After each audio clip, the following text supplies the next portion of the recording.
సముద్రంలో వచ్చే పెద్ద పెద్ద అలలకు బోటు ఎలా అయితే భయపడకుండా నడుపుతారో, అలాగే మన జీవితంలో వచ్చే పెద్ద పెద్ద కష్టాలకు భయపడి వదిలేసి పారిపోతే మనం సక్సెస్ అవ్వలేము. దానికోసం ప్రయత్నిస్తేనే మనం సక్సెస్ అవుతాం.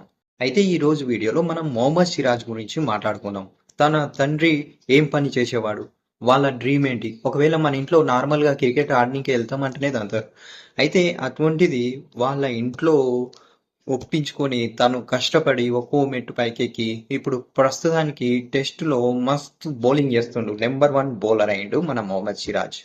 తన మీద ఎంత వర్క్ లోడ్ వేసినా, తన మీద మొత్తం లోడ్ వేసినా సరే తను టెస్ట్ క్రికెట్లో అలసిపోకుండా బౌలింగ్ వేస్తుండో అదే స్పీడ్తో అది మళ్ళీ అదే ఫస్ట్ బౌలింగ్ ఎలా అయితే స్పీడ్తో వేస్తుందో అదే స్పీడ్తో బౌలింగ్ వేయడం కూడా జరుగుతుంది.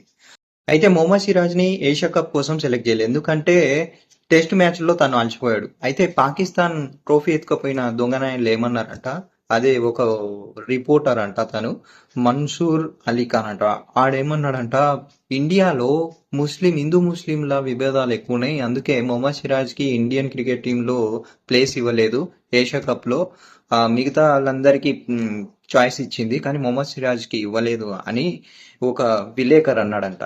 అయితే ప్రస్తుతానికి మనందరికీ తెలిసిందే కదా, మొహమ్మద్ సిరాజ్ టెస్ట్ మ్యాచ్ల్లో నాన్ స్టాప్గా తన మీద ఎంత వర్క్ లోడ్ వేసినా కానీ ఎంత లోడ్ ఇచ్చినా కానీ తను అదే స్పీడ్తో బౌలింగ్ వేయడం అనేది ఒక విశేషం, ఒక అద్భుతం అది. అయితే తనకు రెస్ట్ ఇవ్వడం జరిగింది. అందుకే ఏషియా కప్లో ప్లేస్ లేదు. కాబట్టి ఈ విషయం అందరికీ తెలుసు. అయితే ఇక్కడ లింకులు పెట్టాలని చూసారు కానీ అది కుదరదమ్మా. ఇక్కడ కన్ఫర్మేషన్ ఉంది అంతా.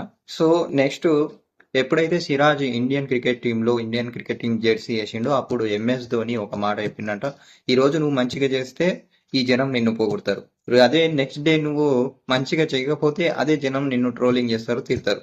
కాబట్టి వాళ్ళది మనసులో పెట్టుకోకుండా నువ్వు నీ ఆట ఆడు అండ్ ఎవరిని పట్టించుకోకు అని అన్నాడు ఎంఎస్ ధోని. అప్పటి నుంచి మొహమ్మద్ సిరాజ్ తన గేమ్ మీదనే ఫోకస్ చేసి మంచి బౌలర్గా ఎదిగాడు. ప్రస్తుతానికి మన ఇండియన్ క్రికెట్ టీంలో టెస్ట్ టీంలో కానీ T20లో కానీ బెస్ట్ బౌలర్గా ఉన్నాడు మొహమ్మద్ సిరాజ్.